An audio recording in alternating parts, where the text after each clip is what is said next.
es mayor. Paciente me aguarda en mi desvío, un padre que tierno me llama al hogar, recibe al débil y vil pecador. Mis faltas son muchas, su gracia es mayor. Este taller es sobre cómo podemos aplicar la gracia de Dios en nuestras relaciones personales. Y obviamente antes de aplicar en nuestras relaciones tenemos primero nosotros que entender bien lo que Dios ha hecho con nosotros, porque todo lo que hacemos es el resultado de ese amor de Dios. Es el resultado de cómo Dios nos ha tratado a nosotros. En Efesios 2 dice, éramos hijos de ira, lo mismo que los demás. Estábamos muertos en nuestros delitos y pecados. Y en el verso 4 dice, pero Dios, que es rico en misericordia, por su gran amor con que nos amó, estando nosotros muertos en pecados, nos dio vida juntamente con Cristo. Y juntamente con Él nos resucitó y nos hizo sentar en los lugares celestiales con Cristo. Entonces todo esto ha partido de Dios. Nada es idea humana. Solamente somos receptores y luego imitadores de Dios. Dios es el que lo ha inventado todo. Ahora, necesitamos entender bien cómo funciona la gracia primero en nuestra vida. Y yo, no es idea mía tampoco, yo la he aprendido de otros pastores, otros predicadores, teólogos que dividen la gracia en dos aspectos. Uno, el perdón de pecados, es un aspecto de la gracia muy importante, obviamente, los dos son muy importantes. Y el aspecto dos, la imputación de su justicia al pecador perdonado. O sea, que Dios nos atribuye a nosotros su justicia. Y están relacionados porque cuando a alguien se le quita los pecados, ¿qué queda? Una persona justa, supuestamente. ¿No? Al menos ya no es pecador en cuanto a sus pecados. Sus pecados han sido borrados.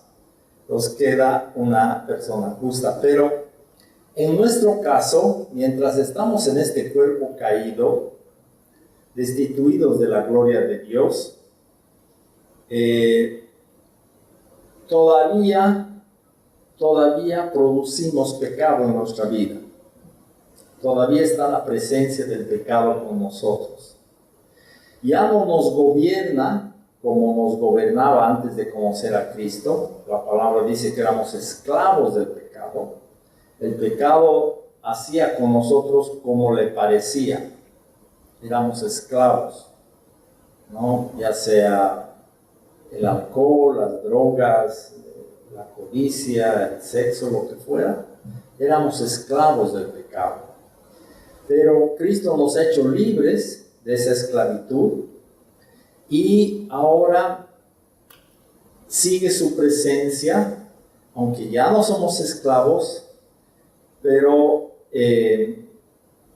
gracias a Dios, esta redención que Dios ha hecho no está basada en nuestro comportamiento, porque lo normal y lo que todos vivimos y conocemos es: te portas bien, te va bien; te portas mal y te va a caer, ¿ves?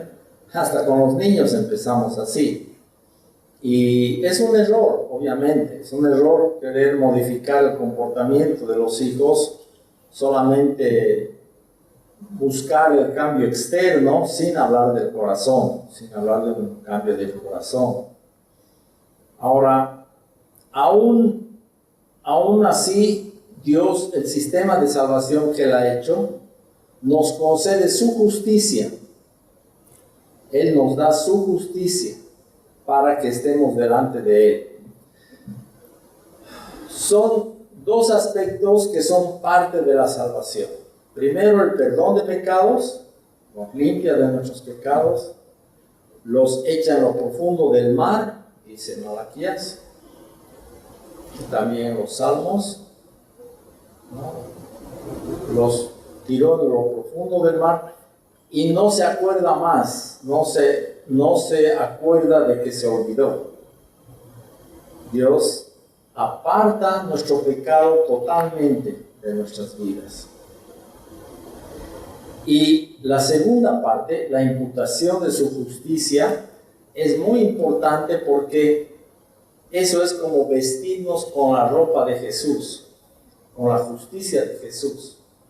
Eso nos permite estar delante de Dios con una conciencia limpia, sin relación con nuestro pecado y sin la presión de que si estás delante de un Dios 3 veces santo y fallas, eres digno de muerte. Así sería según la ley. Has fallado, a la condenación eterna. Aunque te haya perdonado tus pecados pasados, si de aquí en adelante fallas, a la condenación, al cadalso, como decimos. Pero Dios ha hecho este sistema de salvación de tal manera que no solamente ha perdonado nuestros pecados, sino que nos ha vestido con la justicia de Cristo. Para que así, cuando Dios pone sus ojos sobre nosotros, nos ve vestidos con la justicia de Cristo. Por eso Dios puede escuchar nuestra oración, Dios puede tener comunión con nosotros, Dios puede bendecirnos, derramar su Espíritu Santo sobre nosotros, llenarnos de su presencia, andar con nosotros. No es poca cosa andar con el Creador del universo, dentro de nosotros y junto con nosotros. No es poca cosa. Pareciera una cosa sencilla cuando la hablamos así, pero no es. Ha costado el sacrificio de Cristo. Ha costado la muerte de Jesús en la cruz. Primero que se haga hombre, pues Jehová cargó sobre él nuestro pecado y nosotros recibimos su perdón y su justicia. Vamos a ver estos dos aspectos por separado, porque tenemos que entenderlos bien y luego aplicarlos en nuestras relaciones, como vamos a ver ahorita. En Mateo 18 hay una parábola que da el Señor Jesús sobre dos deudores, desde el verso 23 hasta el 35 en la parábola. Mateo 18, 23 al 35. No voy a leer la parábola, pero creo que todos la conocen, pero se trata de dos deudores, dos pecadores. El pecador número 1 y el pecador número 2. El pecador número 1 le debía a este, ¿qué podemos decir? A este rey. Es un rey, según verso 23, que quiso hacer cuentas con sus siervos. Y le presentaron el pecador número 1. Este le debía 10,000 talentos. Un talento es equivalente a 21.6 kilogramos de plata. Un talento. Entonces, yo he hecho el cálculo. Si la plata hoy está más o menos, el gramo está en $2. El gramo. Entonces, 21.6 kilogramos, que es el peso de un talento, valdría $43,200. Un talento, perdón. 21.6 por 2, que es a $2. El gramo sale 43,200. Multiplicado por 10,000 talentos, que es lo que le debía, sale la cantidad de $432 millones. Entonces, esa es una cantidad asombrosa. Para esa época y también para esta época. ¿No? Es una cantidad increíblemente grande. Entonces no podía pagar y el rey ordena venderlo a él, vender su esposa, sus hijos. Antes se vendían a las personas como esclavos y más o menos una persona valía como un auto, ¿no? Unos 10, 20 mil dólares. Pero obviamente vendiendo toda su familia, ni así le alcanzaba para cubrir la deuda. No le alcanzaba ni para una punta, ¿no? Ni para un 1% de los 432 millones que debía. Y ordenó el rey meterlo a la cárcel, encima. Entonces, este pecador número 1 se arrodilló y le pidió al rey, le dijo: ten misericordia, yo te lo voy a pagar. Y todos sabían que no iba a poder pagar, pero al final el rey tuvo misericordia de él y le perdonó su deuda de 432 millones de dólares. Salió él y agarró al deudor número 2 que estaba en la calle, se lo encuentra justo ese rato y lo agarra del cuello y le dice: págame lo que me debes. ¿Y cuánto le debía el deudor número 2? Le debía 400 denarios. Perdón, 100 denarios. Y cada denario es más o menos como $4. Entonces, lo que le debía eran $400. Y lo agarra del cuello y le dice: págame lo que me debes. Y él le dice: te voy a pagar, pero ten paciencia conmigo. Le dice: no, y lo mete a la cárcel. Lo agarra del cuello y lo mete a la cárcel hasta que pague. Entonces, hubieron consiervos que vieron lo que pasaba y se entristecieron mucho, se apenaron. ¿Por qué se apenaron? Porque a él se le perdonó 400 millones de dólares y él no quiso perdonar 400 dólares. Entonces, lo normal, lo lógico es que si a uno se le perdona tanto, uno también pues perdone, ¿no ve? No tiene sentido que uno no perdone si a uno le han perdonado así. Acaban de perdonarle y él no quiere perdonar. Y el Señor Jesús hace la aplicación de esta parábola en los versos 34 y 35. Les voy a leer eso. Entonces su Señor, y van a contarle al rey, le cuenta: mira, el siervo 1 que le has perdonado, no ha querido perdonar al número 2, pero lo manda a traer. Entonces, llamándole su Señor, le dijo: siervo malvado, toda aquella deuda te perdoné porque me rogaste. ¿No debías tú también tener misericordia de tu consiervo como yo tuve misericordia de ti? Entonces su Señor, enojado, le entregó a los verdugos hasta que pagase todo lo que le debía. Así también mi Padre Celestial hará con vosotros si no perdonáis de todo corazón cada uno a su hermano sus ofensas. Entonces, esto es grave, porque este sí que perdió harto. Se le habían perdonado los 400 millones, 32, y él no quiso perdonar, y cuando se entera el rey, lo trae y le dice: ahora me debes otra vez, no te voy a perdonar. Tú no has querido perdonar, yo no te voy a perdonar. Y otra vez lo tiene por deudor. Y el Señor Jesús dice: así va a ser mi Padre Celestial con ustedes, si no perdonan de todo corazón cada uno a su hermano sus ofensas. En otras palabras, el perdón en un cristiano, no importa quién te ofenda, no importa qué te hayan hecho, el perdón no es opcional para el cristiano, es obligatorio. ¿Por qué? Porque Dios nos ha perdonado a nosotros 432 millones. Y lo que tenemos que perdonar es $400. Entonces la comparación es increíblemente grande.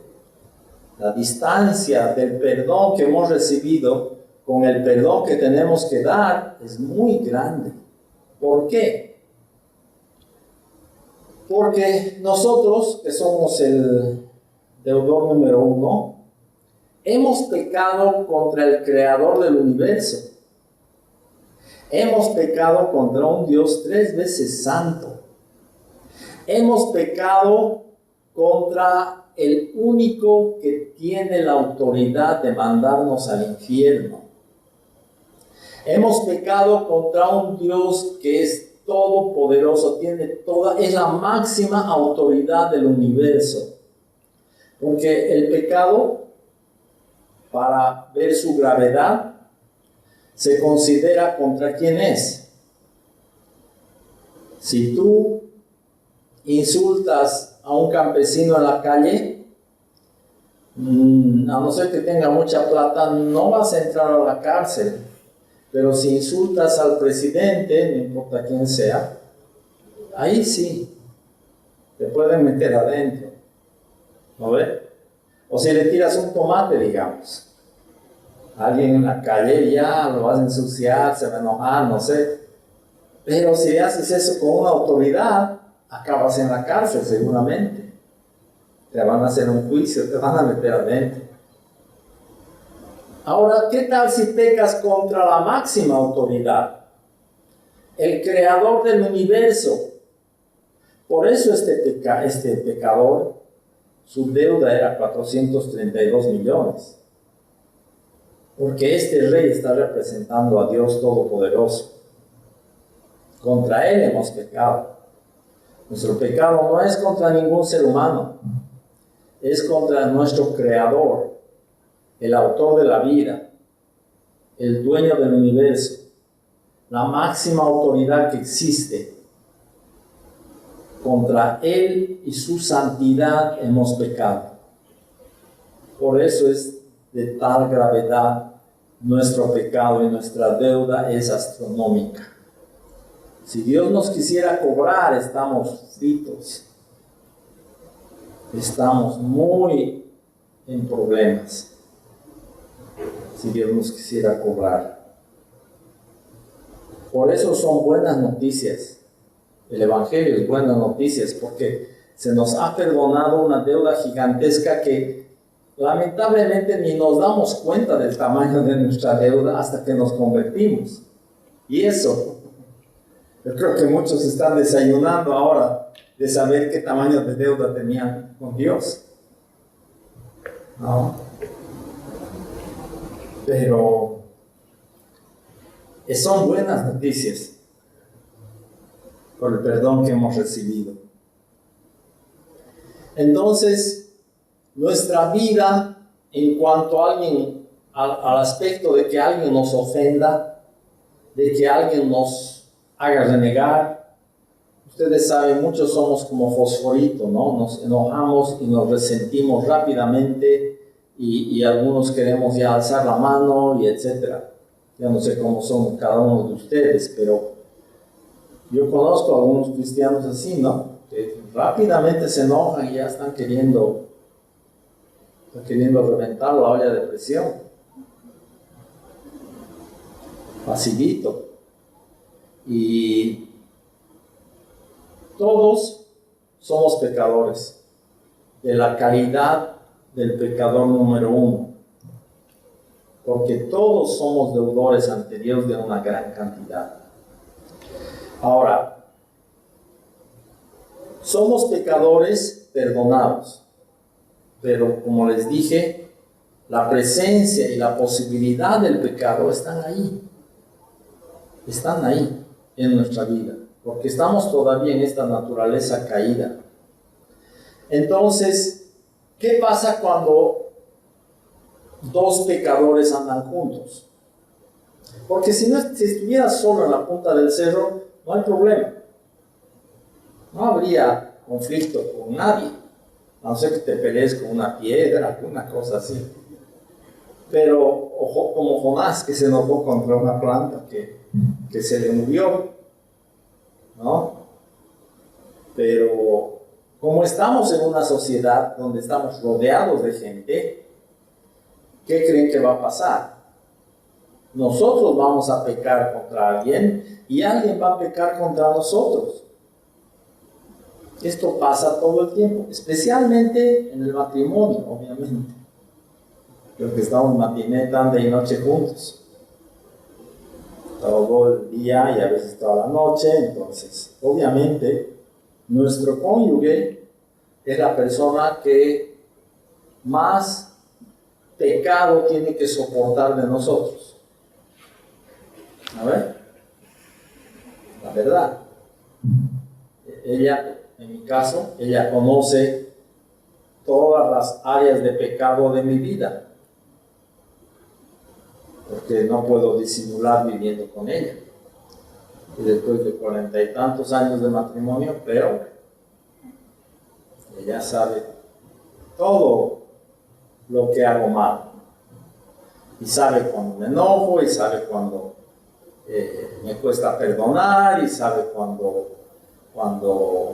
estoy resentido porque he hecho algo que no me ha gustado, y etcétera, y viceversa, ¿no? Viceversa, yo también conozco las fallas de ella.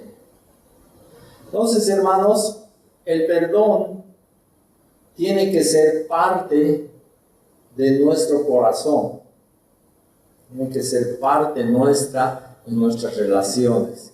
Esa es la manera de extender gracia hacia las otras personas. No es opcional, porque Jesús dice que si no perdonamos de todo corazón, cada uno a su hermano sus ofensas, el Padre va a retirar su perdón. Así entiendo yo esta parábola. Y hay otra parte también que Jesús dice lo mismo. Que si nosotros no perdonamos, no vamos a ser perdonados por Dios. Y eso nos debería hacer temblar. Porque podemos andar sin el perdón de las personas, pero sin el perdón de Dios no podemos. Sin la presencia y la gracia de Dios estaríamos perdidos totalmente. No puedo enfatizar demasiado esto porque es una realidad terrible. Ahora, una parte de la base para el perdón de nuestros pecados está en lo que Cristo ha hecho en la cruz. No es algo nuestro, es algo que Él ha hecho. Y necesitamos ver a Cristo en la cruz muriendo por ti en particular, por mí en particular. No es un asunto de grupo o de iglesia, es un asunto personal. Cada uno de nosotros tiene que ver a Cristo muriendo por él.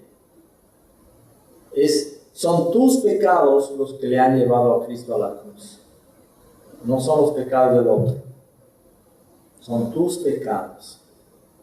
Y voy a leer un pedacito de Isaías 53, versos 5 y 6 y versos 10 y 11.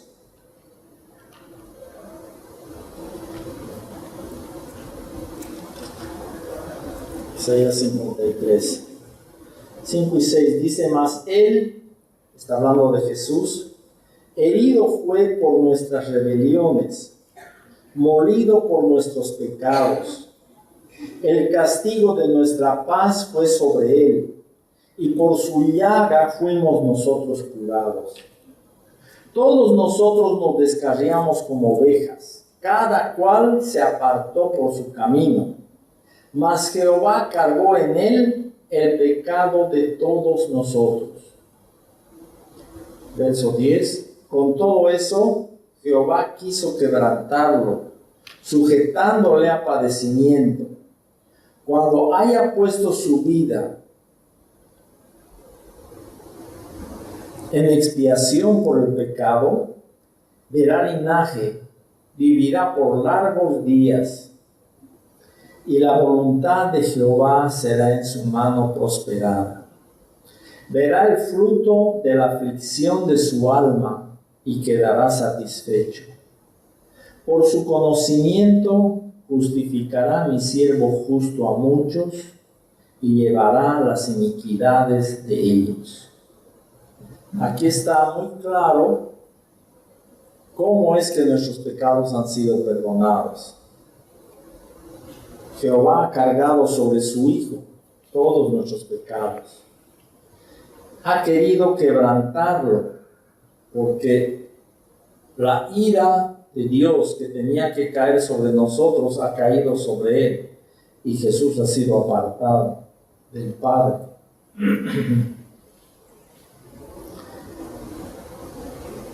El Padre vio el fruto de la aflicción de su alma, de su Hijo, y quedó satisfecho.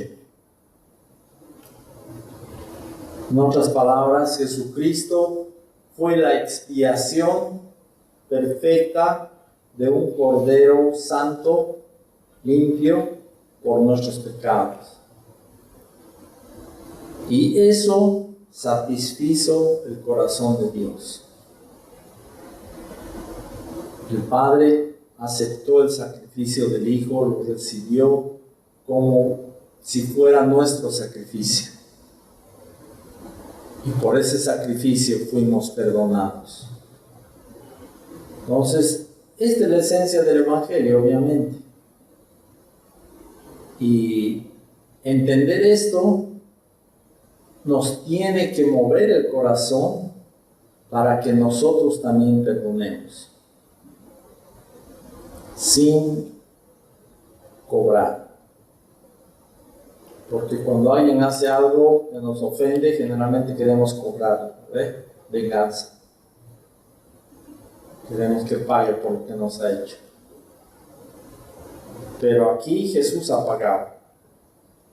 El que no tenía pecado, 2 Corintios 5:21, al que no conoció pecado, por nosotros lo hizo pecado, para que nosotros fuésemos hechos justicia de Dios en él.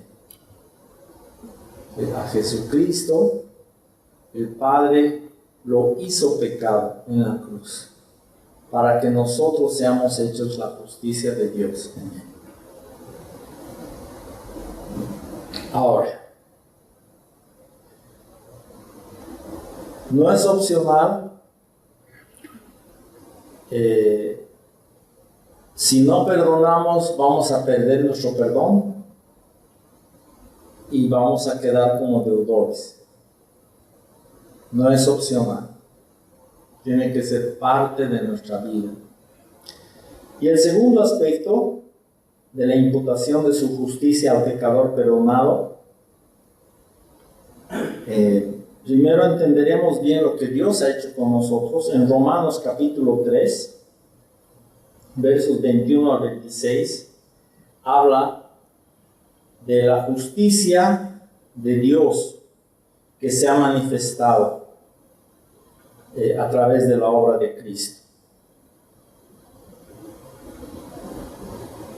Verso 21, Romanos 3, 21. Pero ahora, aparte de la ley, se ha manifestado la justicia de Dios, testificada por la ley y por los profetas, la justicia de Dios por medio de la fe en Jesucristo, para todos los que creen en Él, porque no hay diferencia, por cuanto todos pecaron y están destituidos de la gloria de Dios, siendo justificados gratuitamente por su gracia, mediante la redención que es en Cristo Jesús, a quien Dios puso como propiciación por medio de la fe en su sangre, para manifestar su justicia, a causa de haber pasado por alto en su paciencia los pecados pasados, con la mira de manifestar en este tiempo su justicia, a fin de que Él sea el justo y el que justifica al que es de la fe de Jesús.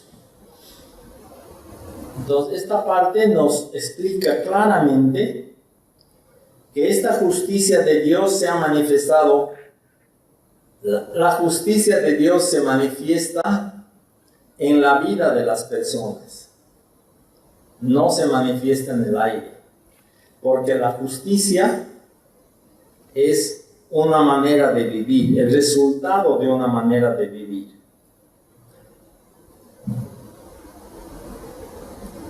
Y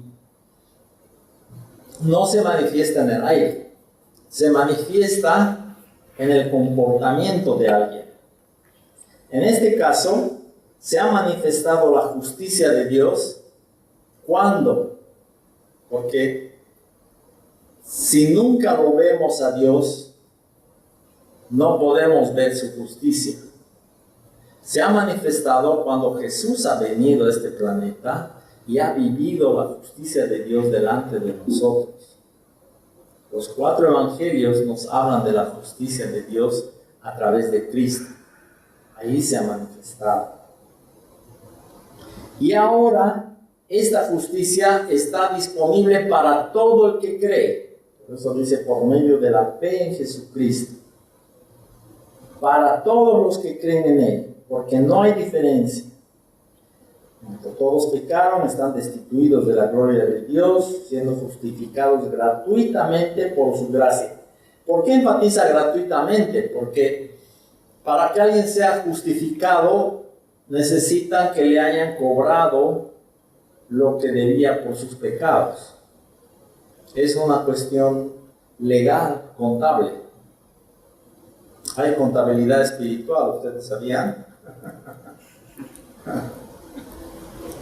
Entonces, eres pecador, has pecado, tienes que pagar por tus pecados. ¿Dónde se paga? Solamente en el infierno. Aquí no se paga. No se paga acá en la tierra. Se paga en el infierno. Pero aquí puedes tener consecuencias de tu pecado. Es verdad, pero no pagas el precio. Es como, no sé si se han enterado en las noticias, a una persona que creo que es un militar que le han encontrado, creo que en Estados Unidos, con droga, y lo han condenado a no sé cuántos años, y ha pagado su sentencia en la cárcel, ha estado en la cárcel todos esos años. Y después la justicia boliviana lo ha extraditado y ya estaba juzgado y tiene que venir acá y cumplir acá su sentencia. Ese pobre va a pagar 2 veces, con la justicia americana y con la justicia boliviana. Lamentable. Uno diría, pero si ha pagado allá, ¿por qué aquí tienen que volverle a cobrar? Así nomás es la justicia. La justicia no reconoce lo que has pagado allá, sino que reconoce que tienes que pagar aquí. ¿Se dan cuenta? Ahora, nosotros no nos damos cuenta que somos deudores hasta que Dios no nos presenta la factura. Y nosotros podemos hablar de esto. Una persona que no conoce al Señor ni se da cuenta que es deudor. Vive su vida sin saber. Quizás el día del juicio se entere, cuando esté frente al trono de Dios. Pero mientras tanto no se da cuenta. Pero nosotros sí tenemos que entender que hay una factura pendiente y que Cristo la ha pagado. Él ha pagado nuestra factura por nuestros pecados. Por eso dice, siendo justificados gratuitamente por su gracia. Hemos sido justificados sin haber pagado nosotros la factura. Pero como Jehová cargó sobre él el pecado de todos nosotros, Él pagó nuestra factura. Él pagó. Ahora,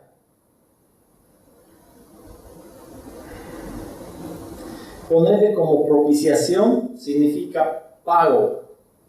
Propiciar quiere decir que Jesucristo ha sido el Cordero que ha satisfecho el corazón de Dios en cuanto a nuestro pecado. Eso es propiciación.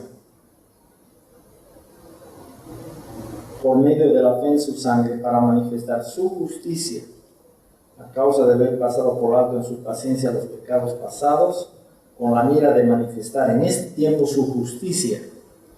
Miren, tantas veces dice manifestar su justicia, a fin de que Él sea el justo y el que justifica al que es de la fe de Jesús. ¿Dónde se ve la justicia de Dios? Seguimos sin ver a Dios. ¿Dónde se ve? En la vida de los creyentes ahora.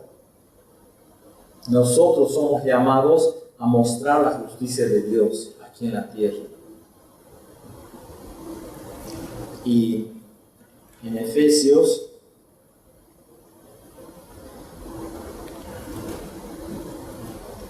más adelante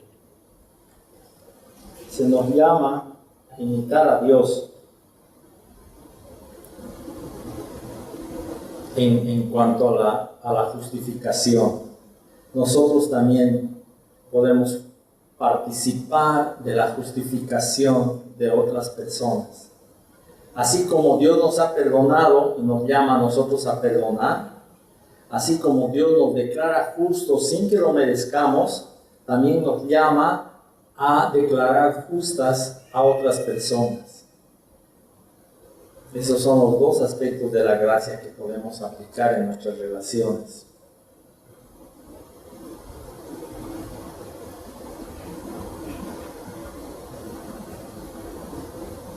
Tenemos que hacernos esta pregunta. ¿Qué le ha motivado a Dios para perdonar nuestros pecados y vestirnos con la justicia de Cristo? ¿Qué le ha motivado a Dios para amarnos de esta manera?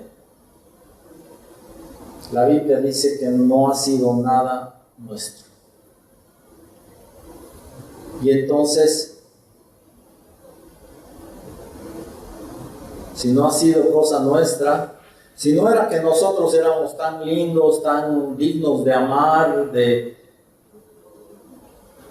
que Dios nos ame, ¿por qué Dios nos ama así? La respuesta está en que, bueno, la Biblia dice, de quien Él quiera va a tener misericordia y de quien no quiera no. Ok, está bien, pero entonces, ¿en qué se ha motivado Dios? Se ha motivado en sí mismo para amarnos.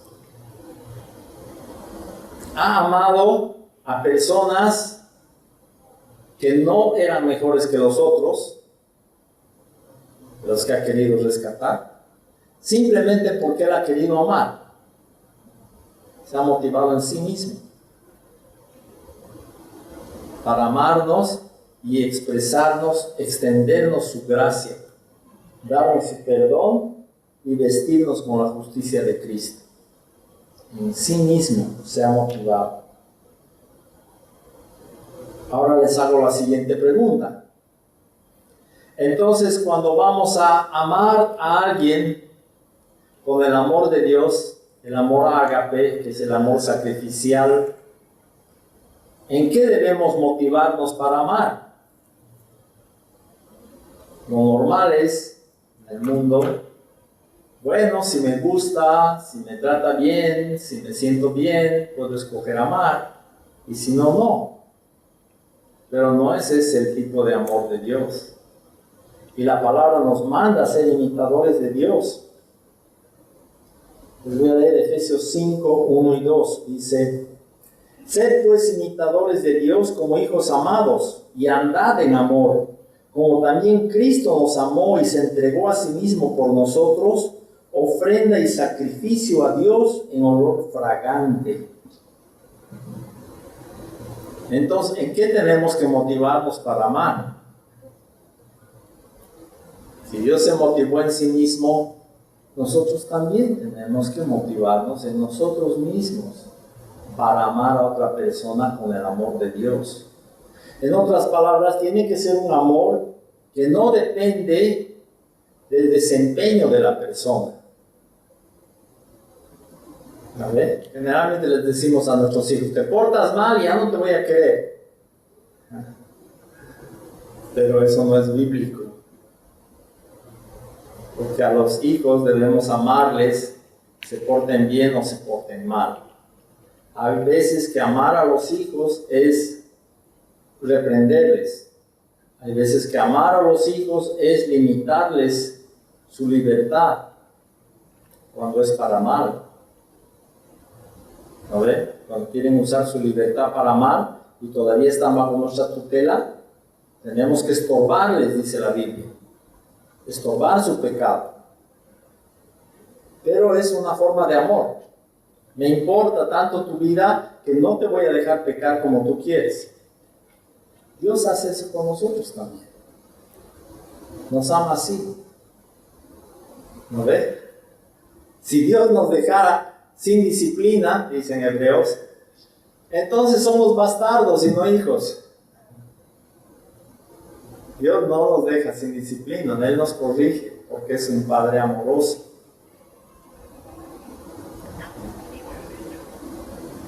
El Señor Jesús habla también de esto. En Mateo 5, verso 44 a 48 dice así: pero yo os digo, dice Jesús, amad a vuestros enemigos, bendecid a los que os maldicen, haced bien a los que os aborrecen y orad por los que os ultrajan y os persiguen, para que seáis hijos de vuestro Padre que está en los cielos, quien hace salir su sol sobre malos y buenos y hace llover sobre justos e injustos. Porque si amáis a los que os aman, ¿qué recompensa tendréis? ¿No hacen así también lo mismo los publicanos? Y si saludáis a vuestros hermanos solamente, ¿qué hacéis de más? ¿No hacen también así los gentiles? Sed pues vosotros perfectos, como vuestro Padre que está en los cielos es perfecto. Ahora, ¿en qué consiste esta perfección de Dios? En motivarse en sí mismo para amar. Porque aquí está describiendo, claro.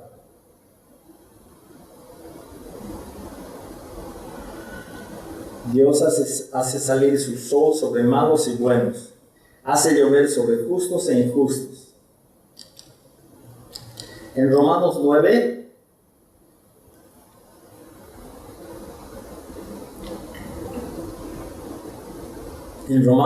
dice que Dios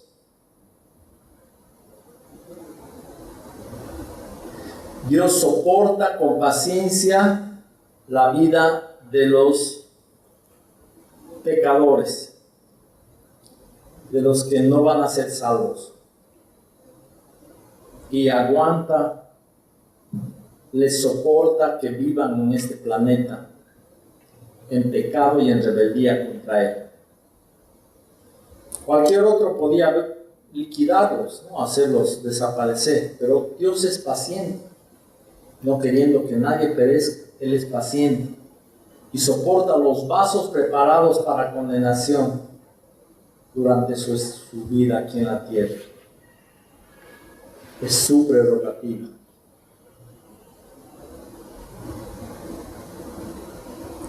Entonces Dios nos llama a nosotros igual a amar a nuestros enemigos, a bendecir a los que nos maldicen, a hacer bien a los que nos aborrecen, orar por los que nos ultrajan y nos persiguen.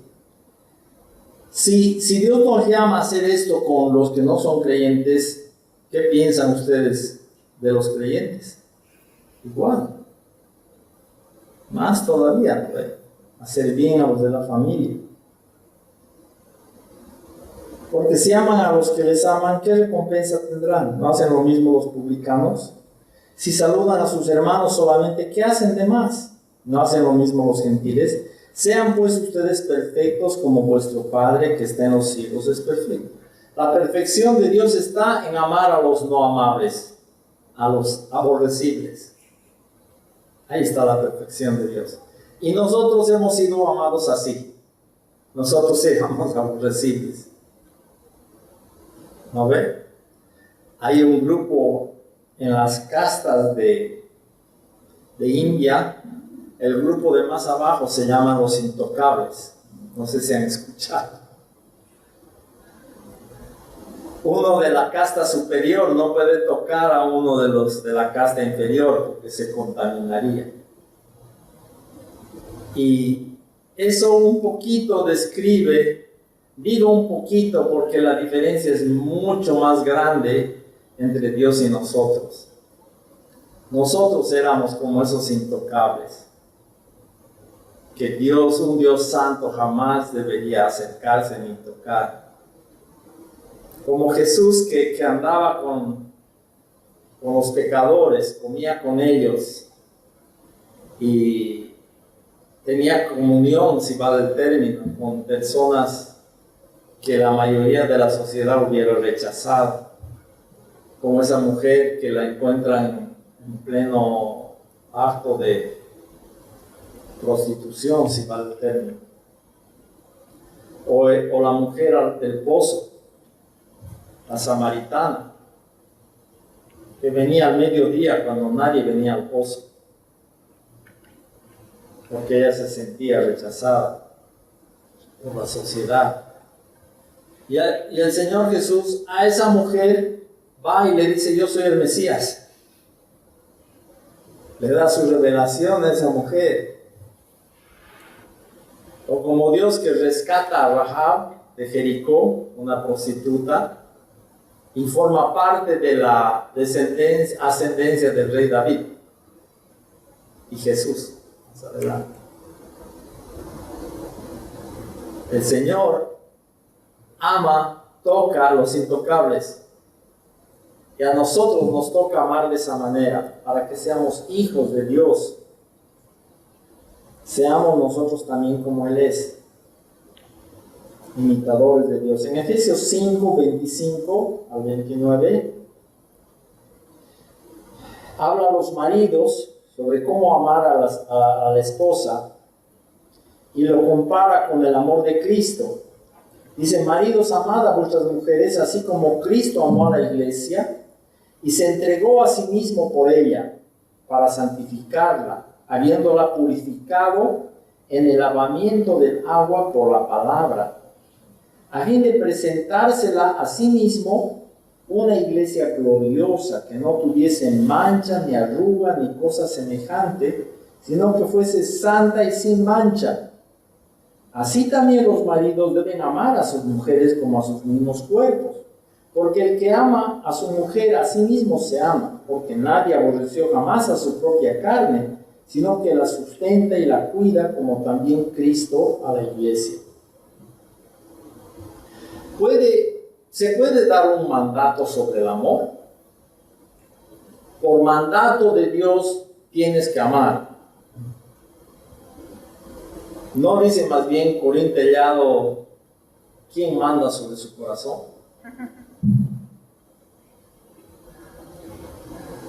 Esa es la idea que hay en el mundo. Un hombre casado, de un día al otro, se conoce con otra mujer, abandona a su mujer y sus hijos, y dice: me he enamorado. Entonces, ¿cómo podría haber matrimonio? Por eso, primero, Dios nos ha amado así. Y Él quiere que nosotros amemos igual. ¿Cómo es el amor de Dios? De tal manera amó Dios al mundo que dio a su Hijo. Y de cómo nos amó así, ya les he dicho, Él ha escogido amarnos. Nosotros tenemos que escoger amar igual. Ese es el mandato. Nos manda escoger amar el uno al otro.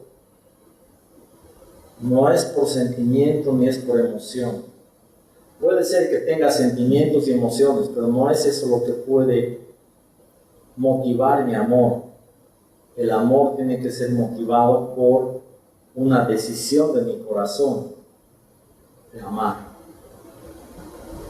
Porque Dios me ha amado así. Se ha motivado en sí mismo para amarme cuando yo era un intocable.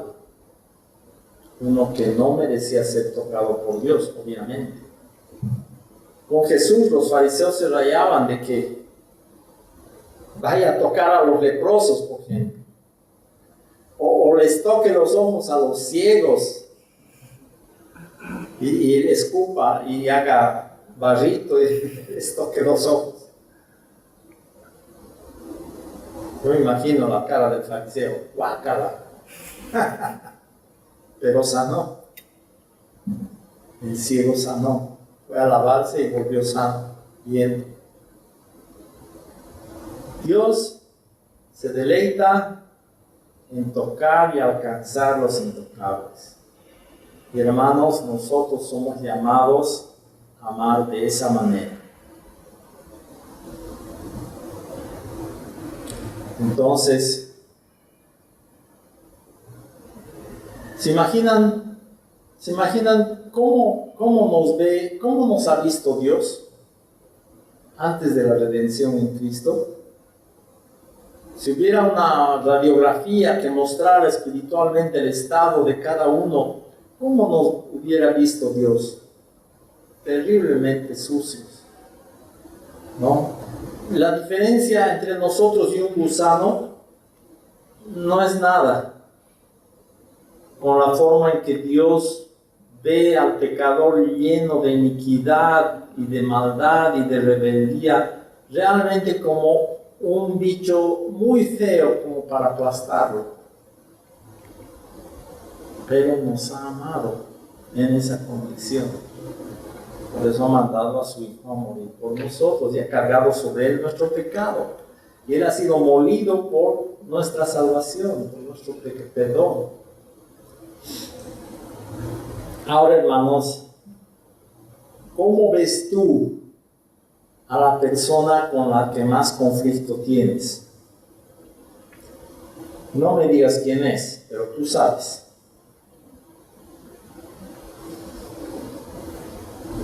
¿Cuál es la persona con la que más conflicto tienes?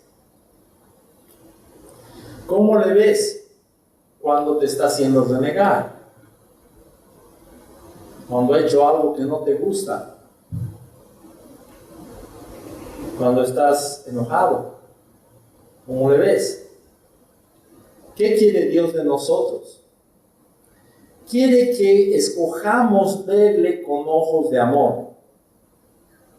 Hay un dicho en el mundo, en inglés conozco el dicho, no sé si hay en la traducción al castellano, pero más o menos dice, la belleza está en el ojo del que contempla.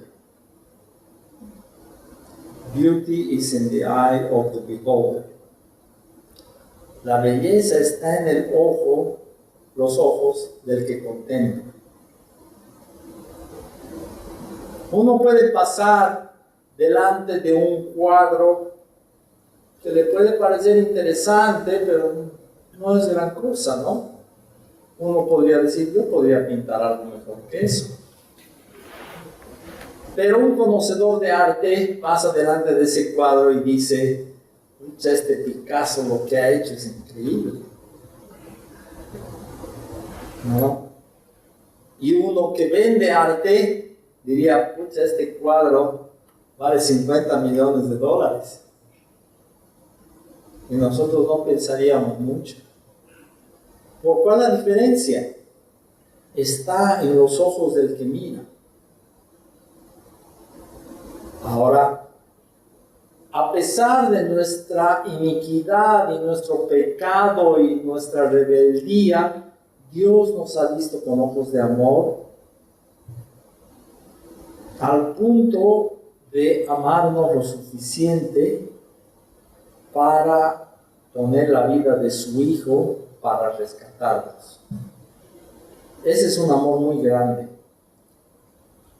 Ninguno de nosotros creo que estaría dispuesto a poner a su Hijo, obviamente, por su enemigo. Pero Dios lo ha puesto. Ha vaciado el cielo prácticamente para lo mejor del cielo, para rescatarnos. Entonces, si el amor es una decisión, tú puedes escoger cómo vas a ver a cada persona en cada momento. Tú puedes escoger verle con ojos de condenación, mirando sus errores, con una lupa que agrandan sus fallas, o puedes escoger mirarle con ojos de amor, de perdón, de sobrellevar su vida, sus fallas. Al final, el éxito o el fracaso de un matrimonio está en cómo se miran el uno al otro. Ahí está. Si se van a ver con ojos de rechazo y condenación, ese matrimonio obviamente no va a durar. Y no basta que uno nomás le vea bien al otro, los dos tienen que verse bien, con amor. No basta uno. Porque si uno le ve al otro con ojos de amor y la otra persona le ve con ojos de condenación, no va a aguantar. No va a aguantar mucho. Los dos tenemos que vernos con ojos de amor y perdonarnos continuamente. En Efesios 4:22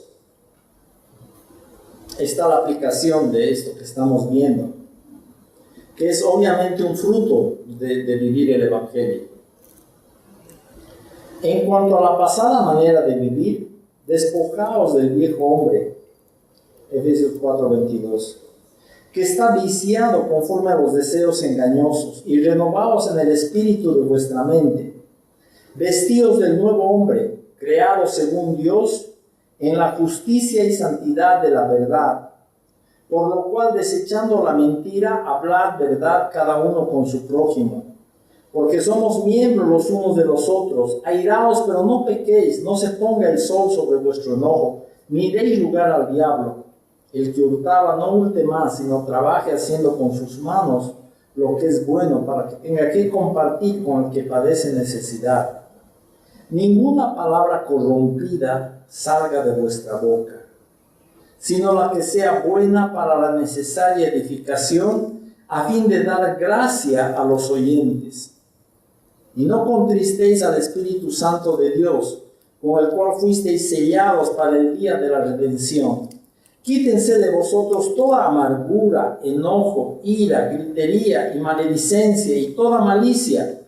Antes, sed benignos unos con otros, misericordiosos, perdonándoos unos a otros como Dios también os perdonó a vosotros en Cristo. Más claro, agua. Está súper clara la palabra. ¿Qué tenemos que dar a los oyentes cuando abrimos nuestra boca? Gracia. A fin de dar gracia a los oyentes. Eso tiene que salir de nosotros. Quítense toda gritería, maledicencia, malicia, amargura, enojo. Quiten eso de su vida. Porque ustedes han sido perdonados. Y porque son hijos de Dios. Anden como hijos de Dios. Como amados hijos de Dios. Voy a volver a leer Efesios 5. Sed pues imitadores de Dios como hijos amados, y andad en amor, como también Cristo nos amó y se entregó a sí mismo por nosotros, ofrenda y sacrificio a Dios en olor fragante. Entonces, ¿cómo están tus ojos?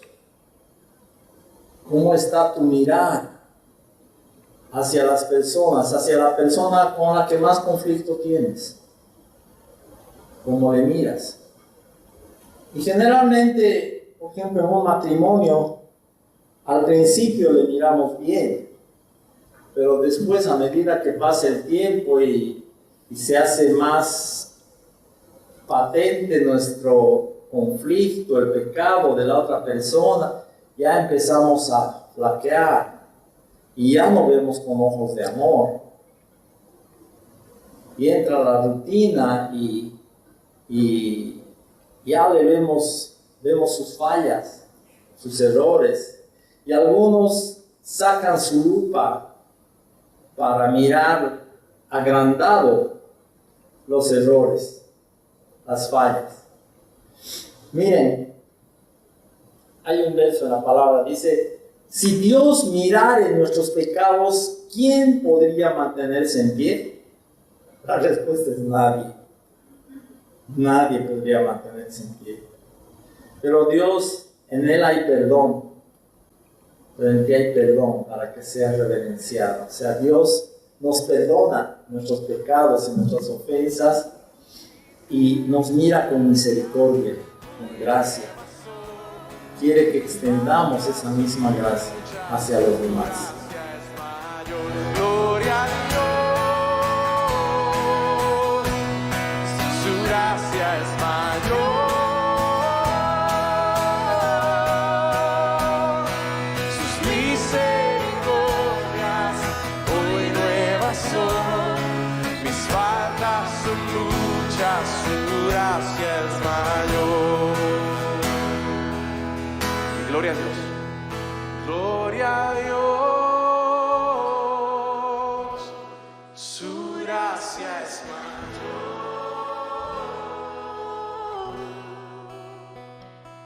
Sus misericordias muy nuevas son.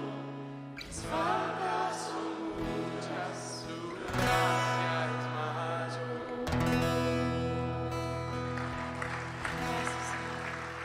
Amén. Amén. Gracias, Señor.